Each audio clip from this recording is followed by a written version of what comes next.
have this question in my head. Obviously, you've got the physical medicine model, right? Right. So that covers car accidents, back pain, things like that. What about internal medicine? Like, Okay. is that So, functional medicine space? There's two things for that. Number one, what's the number one health complaint that people have? Back pain, right? Back pain. And that's just one little segment of chronic degenerative arthritis. Right. So if you look at that, by far, that is the most common ailment that people have. And you go, well, what causes that type of ailment? And then what else can it affect? So there's causes of disease, and it's mental, structural, and chemical. So if you look at it, you go, what's the origin of all disease? Mental, chemical, or structural? So it's either they have, the husband and wife are married for 55 years, and then the wife dies, and what's the husband do? Dies. He dies. Because he creates this mental, and he doesn't create it on purpose, it just happens. His mental stress is such that he no longer,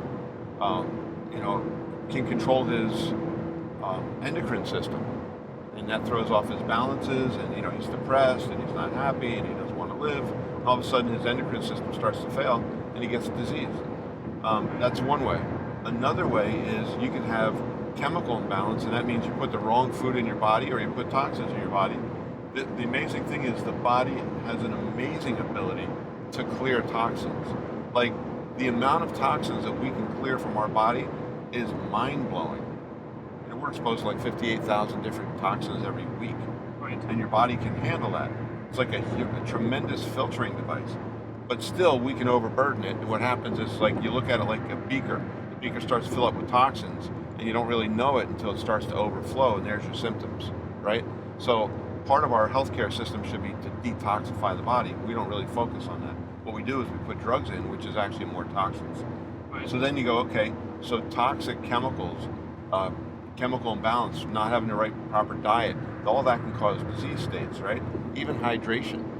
You look at hydration, and there was studies done where they were testing different medications, and they found out the biggest variable that affected the outcome was the amount of water they took to drink it down. Really? Yeah, the average American is 75% of Americans are dehydrated. Wow. So that's a big factor. But then you get to physical, and you go, well, what can physical cause? Just physical pain?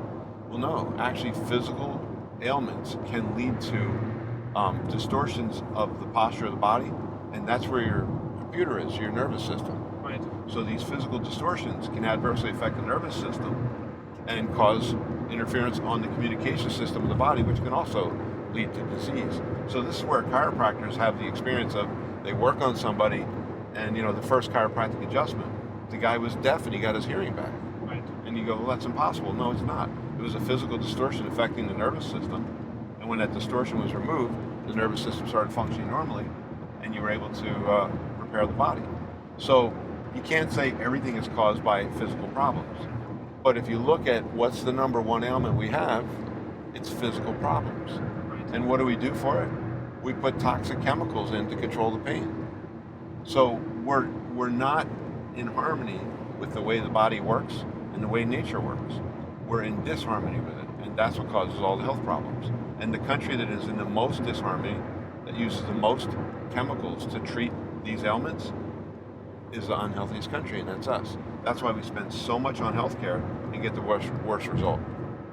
Does that make sense? That makes sense. So if you were a doctor and you had a patient that had an ailment, you should be looking, what's the mental component, what's the physical component, what's the chemical component. And if you looked at all three of those, you'd have people living healthy, functional lives well into their 90s. And everybody wants to live a long life, but nobody wants to live a long life and be suffering from the time they're 60. And that's unfortunately what happens in America. I'm 58 years old, and if I ever go to the hospital because I get a fish hook in my hand and I can't get it out, or I have to get stitches, they're perplexed and they're like, well, what medication do you take? Nothing. Why not? What's wrong with you? Nothing. I have a fish hook in my hand. Take it out. That they're not in harmony with the way nature works. A good doctor would be like, oh, you're 58 years old, you don't take any medication. You must exercise, you must sleep well, you must eat right. And I go, yeah, that's what I do. So for guys in your office, right, like, so for the patients in your office, obviously you handle the physical ailment side of it.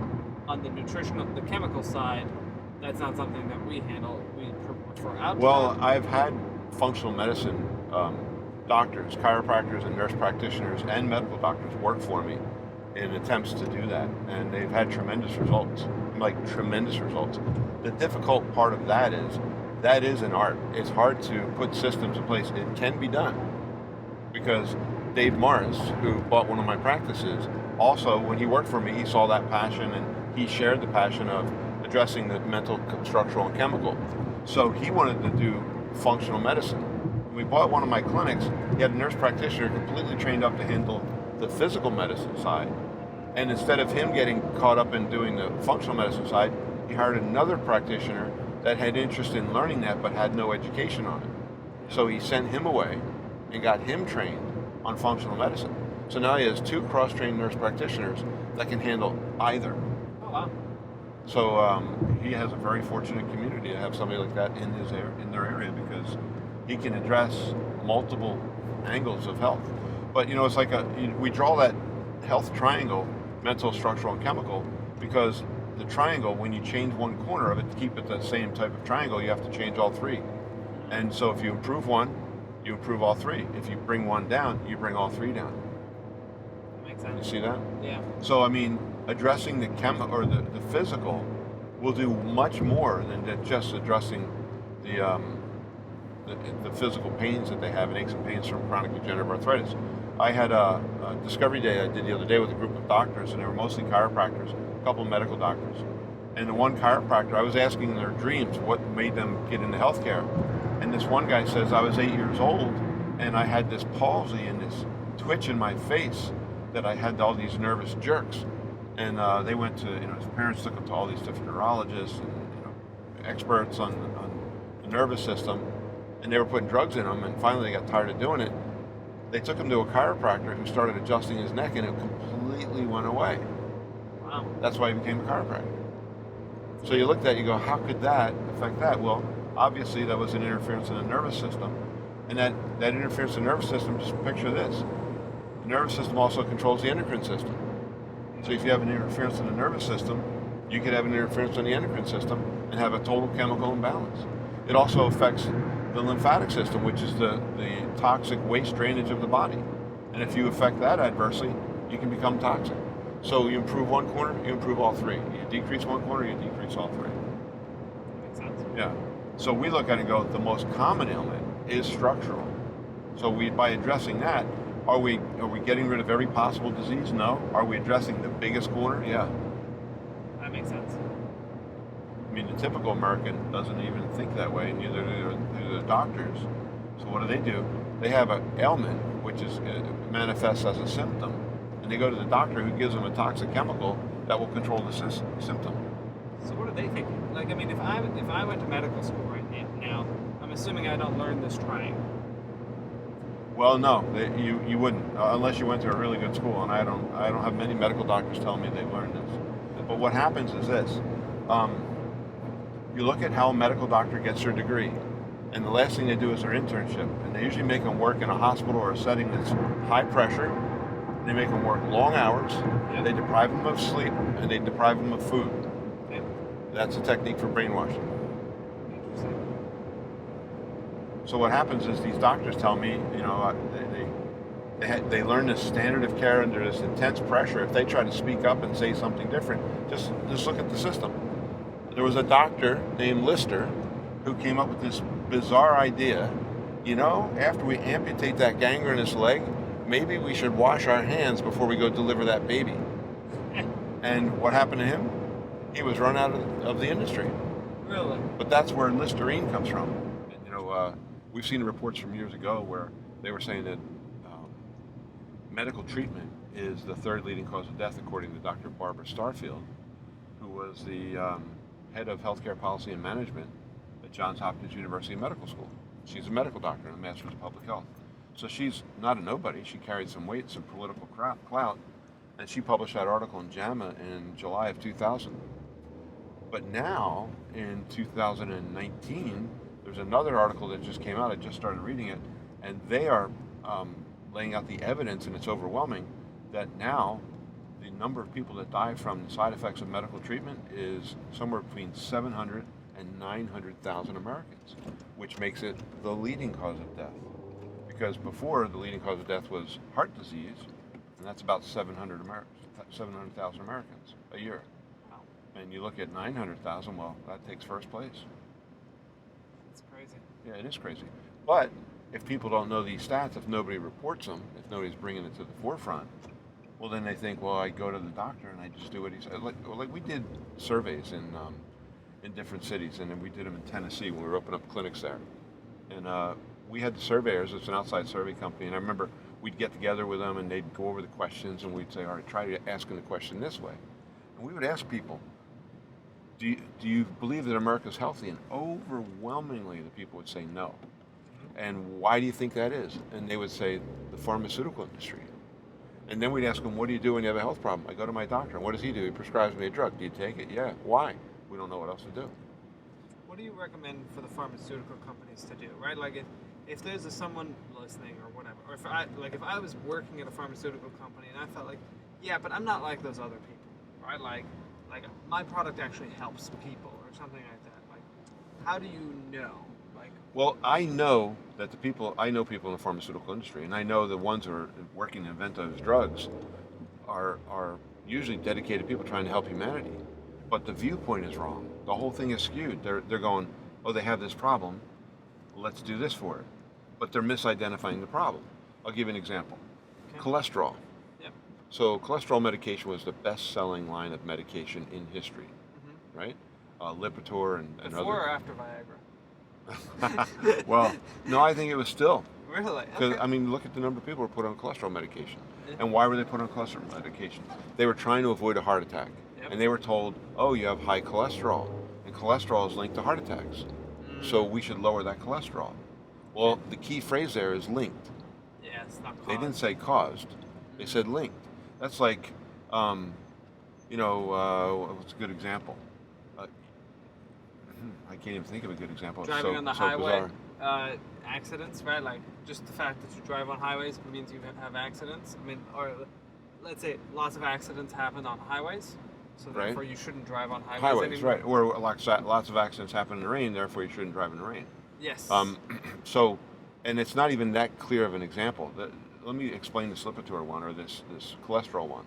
The study says when heart disease is present, cholesterol is high. And they make the leap of faith that therefore the high cholesterol must be causing the heart disease. Well, cholesterol is a form of fat. And what happens when somebody has an artery, say here's an artery and it's got a 90% blockage, well, that artery, if it's a healthy artery, can dilate and allow blood to flow around it. And it can do that long enough to create another artery, which is called an anastomosis, around that blocked artery, and it's problem solved. Well, but blocked arteries don't kill you because of that reason. What happens is when the artery hardens and it can't dilate. So hardening of the arteries is what kills you. And hardening of the arteries comes from exposure to toxins, heavy metals, damage, free radicals, and everything else. And they have that pretty much mapped out. So what does your body do in response to that? Well, it increases its fat production in the form of cholesterol to try to soften the artery. Interesting. So the heart disease causes a high cholesterol, not the other way around. So what do? We give them something that stops their fat metabolism, because we're making the leap of faith that it must be fat that's blocking that artery, and that's not true at all. Right? So then all of a sudden, now we're making people fat deficient. Well, what organ relies on fat more than anything else? Exactly. So you're giving them this drug, and the brain is where most of your fat is, right? Because the brain is an electrical circuit that's got to be insulated. What's the insulation in the brain? Fat, and that's the white matter of the brain. The gray matter generates electricity. The white matter insulates it. So you start depriving people of fat by giving them a drug that interferes with fat metabolism because of this lie that high fat is causing your heart disease. And what happens? They get dementia, which is skyrocketing.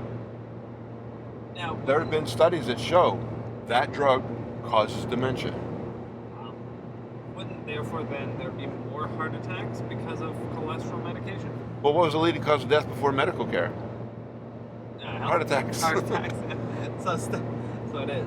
There you go. Yeah. Heart attacks wasn't the leading cause of death, but after the invention of cholesterol medication, it surpassed cancer. Wow. And so cancer wasn't declining. 50 years ago, cancer was like 1 in 40 people got cancer. Now it's 1 in 3.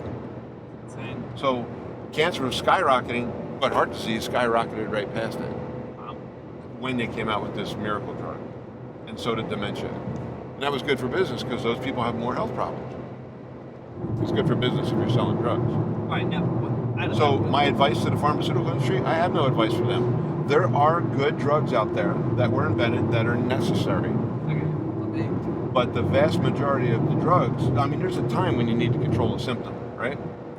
But if that's your only plan, good luck. That's like saying, hey, do you hear that noise? I think I have a flat. Here's some earplugs.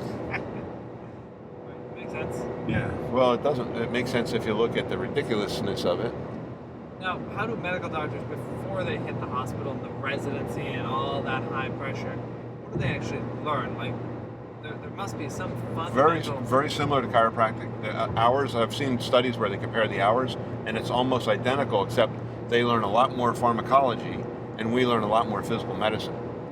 Okay, so pharmacology would be defined as how you use chemistry certain drugs in the body. Okay. So, and you have to understand that. But it's so staggering the amount of drugs that are being produced that the main source of information to the doctors on the medication is the rep from the company. And they're telling the doctors the standard of care is to use this drug and blah, blah, blah, blah. What's happened is the reason there's an exodus of medical doctors from healthcare is I believe most medical doctors got involved in healthcare for admirable reasons. They want to help people, just like chiropractors. Not all. In my own profession, there's a certain percentage of doctors that are just, I wouldn't trust them. They're not in it for the noble reasons. They're in it to make themselves rich. The funny thing is, I believe doctors should be rich because they're caring for society. But that's not the motivation. That shouldn't be the reason you become a doctor. The reason you become a doctor is to help your society, right? And then society should reward you in proportion of what you do for society. If you give people the ability to enjoy their life in their 50s, 60s, 70s, 80s, well, that's valuable, right? Because that's the last third of the lifespan. Yeah. So, I don't know. I have all these bizarre ideas. And to me, they make perfect sense.